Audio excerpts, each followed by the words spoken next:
AC में water leakage के प्रमुख कारण। सबसे पहले कारण को हम जाने तो ये रॉन्ग इंस्टॉलेशन की वजह भी हो सकती है।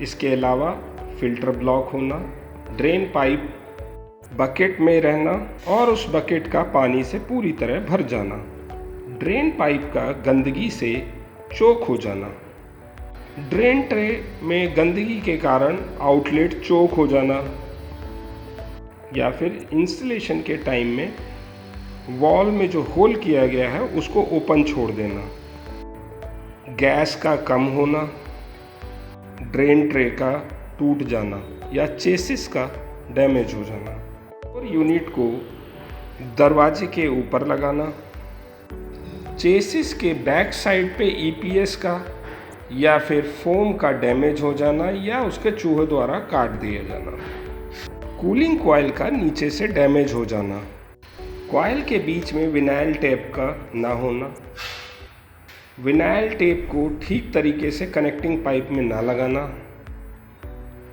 इंस्टॉलेशन करते समय वैक्यूम किए बगैर एसी इंस्टॉल करना, गलत मोड का चुनाव करना, फैन ब्लोअर का डर्टी होना,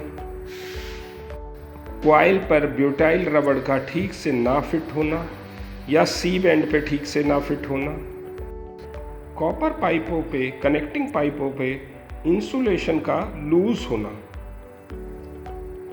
रॉन्ग पाइपिंग करना, जैसे ड्रेन ट्रे का स्लोप ना होना, हाइट पे होना या फिर बेंड हो जाना, ड्रेन ट्रे में कोई होल हो जाना जैसे कि चूहा खा जाए या कोई और वजह से उसमें होल हो जाए, मोटर ब्रैकेट के फिटमेंट का लूज हो जाना, इंडोर यूनिट में डायरेक्टली हॉट एयर का पहुंचना।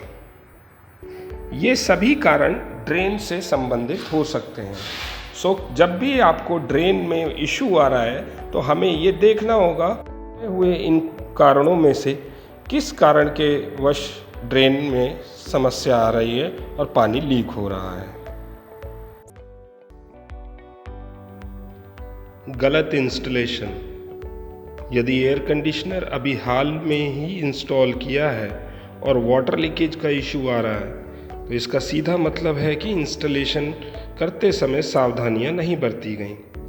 ऐसे में एसी का ड्रेन पाइप या तो ठीक से नहीं जोड़ा गया है अथवा पाइप दब गया है या फिर उसकी ढलान सही नहीं है, जिसके कारण से पानी बाहर की तरफ न जा करके वापस एयर कंडीशनर की तरफ से निकल रहा है। एसी के पाइप का लेवल इंडोर्स यूनिट से नीचे की तरफ होना चाहिए। यदि ऐसी समस्या है तो एसी को दोबारा इंस्टॉल करें। एयर फिल्टर में गंदगी।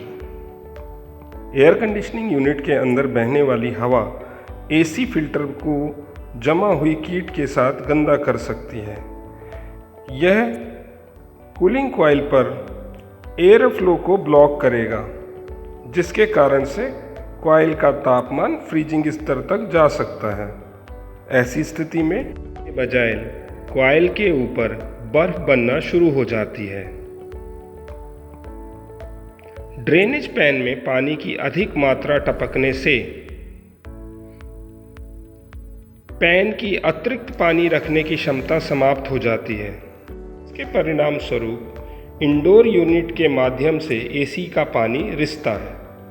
धूल और मलबे को हटाने के लिए एयर कंडीशनर के फिल्टर को नियमित रूप से साफ करना चाहिए। ड्रेन पाइप ड्रिप इन बकेट। यदि ड्रेन पाइप को हमने बकेट में रख रखा है और बकेट धीरे धीरे पानी से भरती है और ड्रेन पाइप उस पानी के अंदर डिप हो जाता है तो उस केस में भी पानी अंदर आने शुरू हो जाएगा, क्योंकि बाहर पानी जाने के लिए जगह नहीं मिलेगी और एयर ट्रैप होगी, जिसकी वजह से पानी भीतर ही यूनिट से रिसना शुरू हो जाएगा। ड्रेन पाइप का चोक होना। ड्रेन पाइप में गंदगी और मलबा यह एयर कंडीशनर यूनिट के ड्रेन पाइप को ब्लॉक कर सकता है। यह कंडेंसेट हुए पानी को बहने से रोक देगा। जब पानी बाहर की ओर नहीं बह सकेगा तो यह यूनिट के अंदर में बह जाएगा, जिससे एसी का पानी लीक होना शुरू होगा। इसको ठीक करने के लिए ड्रेन पाइप और वाटर कलेक्टिंग ट्रे की ठीक से सफाई करें, सभी गंदगी को बाहर निकाल दें और वापस से चेक करें। Drain tray choke front and rear. यदि एयर कंडीशनर में काफ़ी लंबे समय तक सर्विस नहीं की जाएगी तो फ्रंट की ड्रेन ट्रे मक यानी कीचड़ से चोक हो जाएगी। ऐसे ही रियर वाली ड्रेन ट्रे भी चोक हो सकती है अगर कस्टमर ने वहाँ पे कोई वाइट वॉश का काम कराया है, उसमें कोई घिसाई हुई है और वो पीछे से दीवार के सहारे जा कर के बैक की ड्रेन ट्रे भी चोक हो सकती है। तो इन दोनों बातों का ध्यान रखें। Wall hole open. यदि इंस्टॉलेशन के टाइम पर वॉल में किए गए होल को प्लास्टर ऑफ पेरिस से नहीं भरा गया तो वहाँ से गर्म हवा भीतर की तरफ आएगी और ट्यूबिंग में कंडेंसेशन शुरू हो जाएगा। ये दो तरीके से नुकसान करेगा। पहला तो पानी का यूनिट में से रिसना शुरू होगा, दूसरा इसी रास्ते से कोई भी इंसेक्ट, चूहा, गिलहरी आ करके यूनिट के अंदर नुकसान पहुंचा सकते हैं। रेफ्रिजरेंट का कम होना। जब रेफ्रिजरेंट या एसी गैस लीक हो जाती है तो यह एसी के यूनिट के अंदर गैस के प्रेशर को कम कर देती है, जिसके कारण कूलिंग कॉइल में बर्फ़ जमने लगती है। ऐसी स्थिति में ड्रेन पैन में पानी की अधिक मात्रा टपकने से वाटर कलेक्टिंग पैन में पानी रखने की क्षमता समाप्त हो जाती है, जिसके फलस्वरूप इंडोर यूनिट के माध्यम से एसी का पानी रिसता है। Loose insulation on connection copper pipe.